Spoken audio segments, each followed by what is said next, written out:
আমরা কর্মযোগ নিয়ে 8টি সত্রে আলোচনা করেছি। এবারে আমাদের আলোচনার বিষয়বস্তু হচ্ছে স্বামীজির শিকাগো বক্তৃতা। স্বামীজি শিকাগোয় যে বক্তৃতাগুলি দিয়েছিলেন, প্রথমটি হচ্ছে address at the parliament of religions, যেটাকে রেসপন্স টু ওয়েলকাম বলা হয়। এটি দিয়েছিলেন at the World's Parliament of Religion, Chicago, 11 September 1893। দ্বিতীয় যে বক্তৃতা দিয়েছিলেন Why We Disagree, সেটা 15 সেপ্টেম্বর 1893-তে। তৃতীয় তার বক্তৃতা ছিল, যেটা সর্বদীর্ঘ বক্তৃতা, সেটি হচ্ছে পেপার অন হিন্দুইজম, যেটি তিনি বলেছিলেন 19 সেপ্টেম্বর 1893। এটি তার চিকাগো পার্লামেন্টে দেওয়া বক্তৃতার দীর্ঘতম। এরপর তিনি যে বক্তৃতাটি দিয়েছিলেন সেটি হচ্ছে religion not the crying need of India. এটি 20 সেপ্টেম্বর 1893। তারপরের যে বক্তৃতাটি 26 সেপ্টেম্বর 1893-তে দিয়েছিলেন, সেটা Buddhism the fulfilment of Hinduism. এবং শেষ বক্তৃতা যেটি ছিল সেটি ছিল 27 সেপ্টেম্বর 1893-তে, address at the final session. তাই আমাদের অনেকেরই ধারণা আছে তিনি শিকাগোয় একটি বক্তৃতা দিয়েছিলেন, তাই 11 সেপ্টেম্বর থেকে শুরু করে 27 সেপ্টেম্বর পর্যন্ত তিনি যতগুলি বক্তৃতা দিয়েছিলেন আমি উল্লেখ করলাম। এইবার আমরা আলোচনা করব আজকে প্রথম বক্তৃতাটি, এবং প্রত্যেক সত্রে আমরা চেষ্টা করব যে বক্তৃতাগুলি নিয়ে আলোচনা করার, এবং যখন একটি নতুন বক্তৃতা নিয়ে আমরা আলোকপাত করব সেই বক্তৃতাটি আবারও উল্লেখ করে দেব। তো এই আজকে আমাদের বক্তৃতার যে বিষয়টি সেটি হচ্ছে তার প্রথম বক্তৃতা at the world's parliament of religion, Chicago, 11 September 1893-তে তিনি যেটি বলেছিলেন।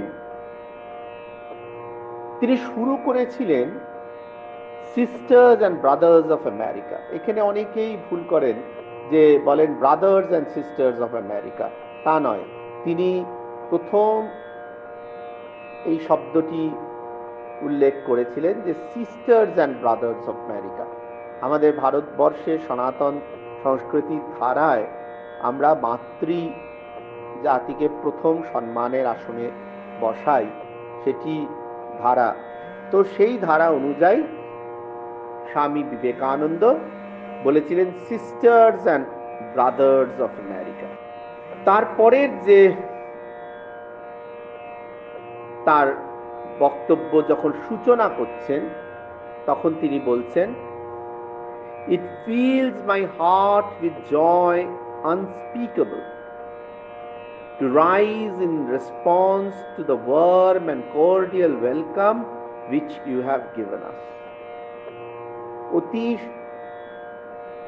নম্রতার সঙ্গে তাদের অভ্যর্থনাকে তিনি নমস্কার জানিয়ে আর একটুও সময় নষ্ট না করে সোজা ঢুকে পড়ছেন বিষয়বস্তুর মধ্যে। এবং সেখানে তিনি প্রথম কি বলছেন, তার প্রতি ধন্যবাদ জ্ঞাপনে, I thank you in the name of the most ancient order of monks in the world. পৃথিবীর সবচেয়ে প্রাচীনতম সন্ন্যাসী সম্প্রদায়ের পক্ষ থেকে আমি আপনাদের ধন্যবাদ জানাচ্ছি। তাহলে প্রথম প্রশ্ন আসে, স্বামীজি কোন সন্ন্যাসী সম্প্রদায়ের? স্বামীজি আদি শঙ্করাচার্য প্রতিষ্ঠিত দশনামী সম্প্রদায়ের মধ্যে। কোন সম্প্রদায়ভুক্ত? পুরী সম্প্রদায়ভুক্ত। পুরী সম্প্রদায়ভুক্ত কেন? না, ঠাকুরের গুরু ছিলেন তোতাপুরী। এই দশনামী সম্প্রদায়ের মধ্যে তিনি সন্ন্যাসী ছিলেন। এবং এই ধারা কোথা থেকে নেমে আসছে? বৈদিক যুগ থেকে নেমে আসছে, প্রাচীনতম কাল থেকে নেমে আসছে। তাই পৃথিবীর বুকে প্রাচীনতম সন্ন্যাসীদের পক্ষ থেকে তিনি ধন্যবাদ জ্ঞাপন করলেন। I thank you in the name of the mother of all religions. সমস্ত ধর্মের জননী স্বরূপ তার পক্ষ থেকে আমি আপনাদের নমস্কার জানাচ্ছি।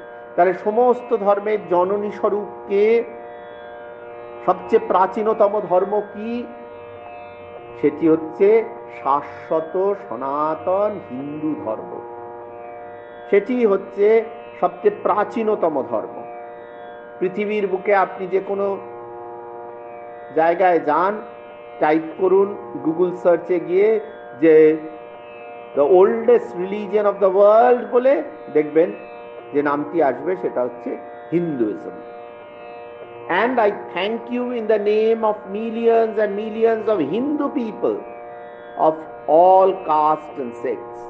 এইবার তিনি আর কোনো দুবিধা রাখছেন না, স্পষ্টভাবে বলছেন যে তিনি হিন্দু সম্প্রদায়ভুক্ত সমস্ত মানুষের পক্ষ থেকে নমস্কার জানাচ্ছেন, তারা যে শ্রেণীতেই বিরাজ করুক না কেন। কাস্ট শব্দটা তিনি ব্যবহার করেননি, কিন্তু তিনি ক্লাস শব্দটা ব্যবহার করেছেন। এটা প্রণিধানযোগ্য। তিনি কাস্ট শব্দ কেন ব্যবহার করলেন না, ক্লাস ব্যবহার করলেন কেন? যে আমরা ভারতবর্ষে এখন সনাতন হিন্দু সম্প্রদায় যেভাবে জাতি প্রথা মানি, সেই জাতি প্রথা শাশ্বত সনাতন ভাবে যে বেদে জাতি প্রথা যেভাবে লেখা আছে সেভাবে মানি না। আমাদের জাতি প্রথা জন্মগত নয়, কর্মগত থেকে করে ফেলেছি জন্মগত। তাই জন্য তিনি কাস্ট শব্দই ব্যবহার করেননি, তিনি বলেছেন কাস্ট, না বলে ক্লাস বলেছেন। ক্লাস ব্যবহার করেছেন, কাস্ট ব্যবহার করেননি। এরপর তিনি সেকেন্ড প্যারাগ্রাফে আসছেন, কি বলছেন? My thanks also to the speakers on this platform who, referring to the delegates from the Orient, have told you that these men from far off nations may well claim the honor of being to different lands the idea of toleration. এই যে পূর্বের ধর্ম, অর্থাৎ আমাদের South Asia, South East Asia, Far East Asia, এই যে প্রাচীন ধর্মাবলম্বী যে দেশগুলি, এইখানের সবচেয়ে বড় সম্পদ হচ্ছে, আপনি এই জায়গাগুলির দিকে যদি তাকান, South Asia, South East Asia, Far East Asia, সেখানে যে ধর্মগুলি মূলত প্রধান হচ্ছে হিন্দু ধর্ম, বৌদ্ধ ধর্ম। এবং এই ধর্মগুলি কোনোদিন কোনো জাতিকে আক্রমণ করে নিজের ধর্ম প্রতিষ্ঠা করতে যায়নি। সবসময় সহিষ্ণুতার কথা বলেছে, সবসময় সবার সঙ্গে মিলেমিশে থাকার কথা বলেছে। এই যে সনাতন ধর্মের সহিষ্ণু যে মাতৃরূপ, সবার সঙ্গে মিলেমিশে থাকার যে রূপ, সেই রূপটি স্বামী বিবেকানন্দ শিকাগো ধর্মসভায় তুলে ধরছেন, যে আমরা হচ্ছি সহিষ্ণু জাতি, টলারেন্ট জাতি। I am proud to belong to a religion which has taught the world both tolerance and universal acceptance. যে আমি সেই দেশ থেকে এসে গর্ববোধ করছি, যে দেশ সারা পৃথিবীকে কি শিখিয়েছে? সহিষ্ণুতা ও সর্বধর্ম সমভাব, ইউনিভার্সাল অ্যাকসেপ্টেন্স, সবাইকে গ্রহণ করার। এই যে বললাম মাতৃসম, শুধু আমারটি সত্য এ কথা সনাতন ধর্ম বলে না, আমারটিও সত্য, তোমারটিও সত্য। সবাইকে মিলেমিশে নিয়ে চলার যে ধারা, সেই ধারাটি ভারতবর্ষের চির সনাতন ধারা, চিরকালীন ধারা। এই ধারাটির কথা বিবেকানন্দ গর্বের সঙ্গে তুলে ধরছেন তার শিকাগো ধর্মসভার বক্তৃতায়। We believe not only in universal tolerance, but we accept all religions as true. আমরা শুধু সহিষ্ণু হয়ে সবাইকে সহ্য করি না, সবাইকে স্বীকার করি, সবাইকে গ্রহণ করি।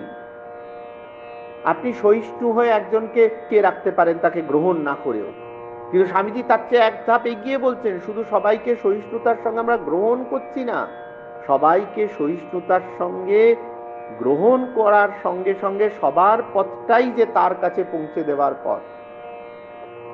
ওই যে ঠাকুরকে প্রণাম জানাতে গিয়ে আমরা বলি না, স্থাপকায় চ ধর্মস্ব সর্বধর্মস্বরূপিণে অবতার বরিষ্ঠায় শ্রী রামকৃষ্ণতে নমঃ, এই যে সর্বধর্ম সমভাব যে রূপ, সেইখানে সবাইকে গ্রহণ করার যে রূপ, সেই রূপটি স্বামীজি তুলে ধরছেন।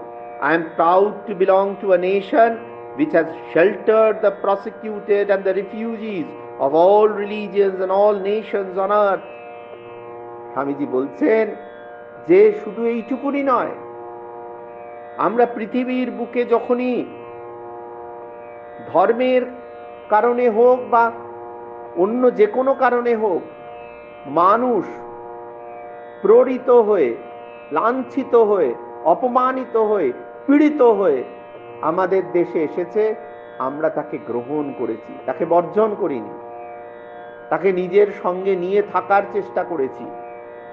আমরা চিরকাল বিশ্বাস করেছি যে আমার ঘরে যদি খাবার থাকে আমিও পাবো, আমার প্রতিবেশীও যেন পায়।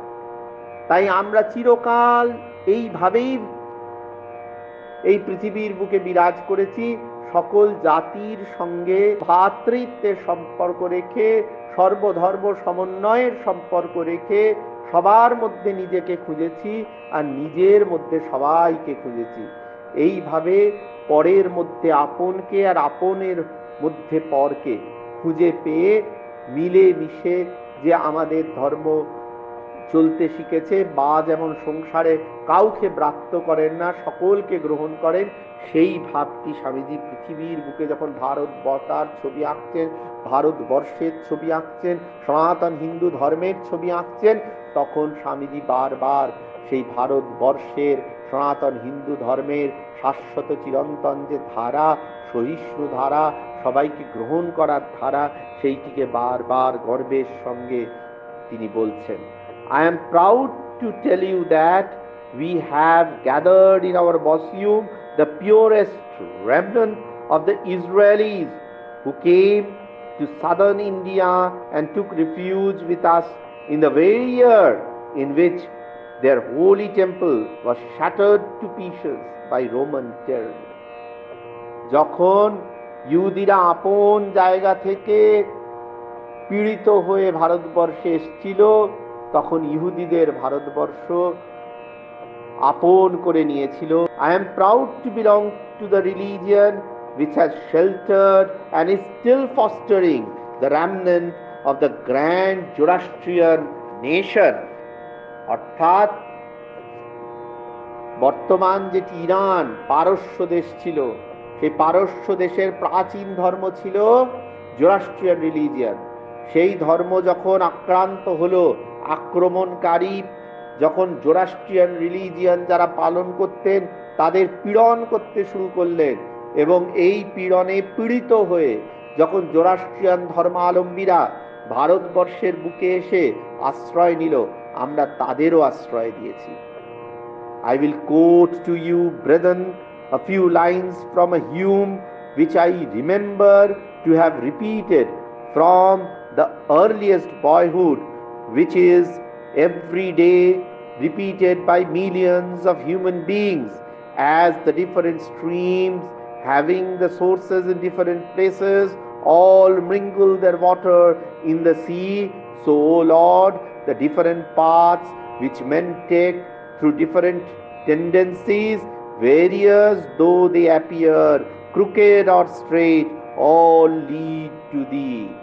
এই যে ভারতবর্ষের থিসিস, ভারতবর্ষের সাধনার ঘ্রাণ, ভারতবর্ষের সাধনার যে বৈশিষ্ট্য, যে পৃথিবীর যত ধর্মমত আছে সেই সমস্ত ধর্মমত হচ্ছে ঈশ্বরের কাছে পৌঁছনোর বিভিন্ন পথ।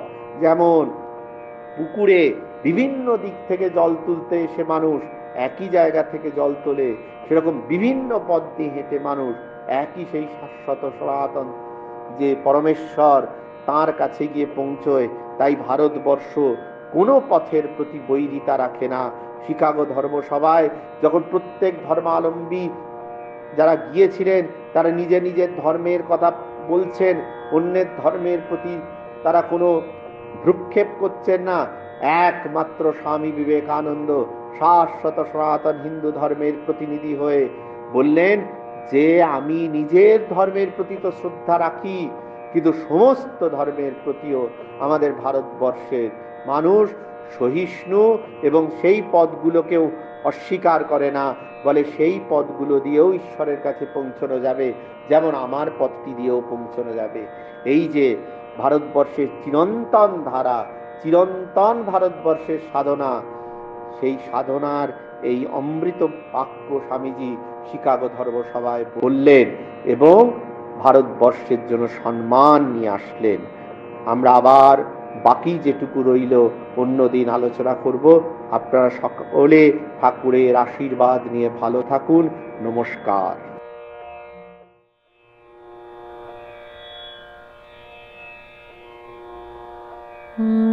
আলোতে প্রাণের প্রদীপ জ্বালিয়ে তুমি ধরায় আসো,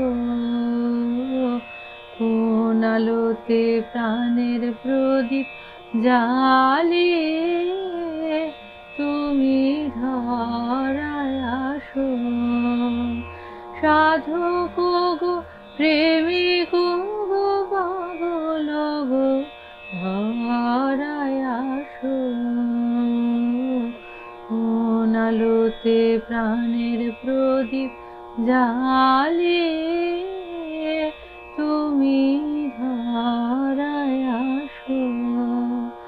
এই অকুল সংসারে দুঃখ আঘাত তোমার প্রাণে বিনা ঝংকারে, এই অকুল সংসারে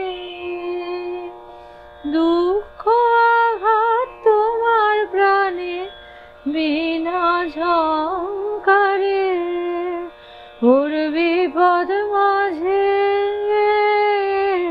কোন জননীর মুখের হাসি দেখিয়া আসো, কোন আলোতে প্রাণের প্রদীপ জ্বালিয়ে তুমি ধরায় আসো। তুমি কাহার সন্ধানে সকল সুখে আগুন জেলে বেড়াও কে জানে, তুমি কাহার সন্ধানে সকল সুখে আগুন জেলে বেড়াও কে জানে, এমন আকুল করে কে তোমারে কাঁদায় যারে ভালোবাসো,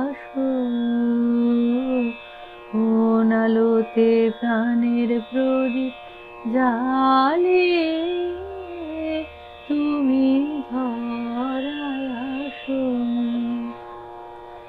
তোমার ভাবনা কিছু নাই, কে যে তোমার সাথের সাথী ভাবি মনে তাই, তোমার ভাবনা কিছু নাই, কে যে তোমার সাথের সাথী ভাবি মনে তাই, তুমি মরণ ভুলে কোন অনন্ত সাগরে আনন্দে ভাসো, কোন আলোতে প্রাণের প্রদীপ জ্বালিয়ে তুমি ধরায় আসো, কোন আলোতে প্রাণের প্রদীপ জ্বালিয়ে তুমি ধরায়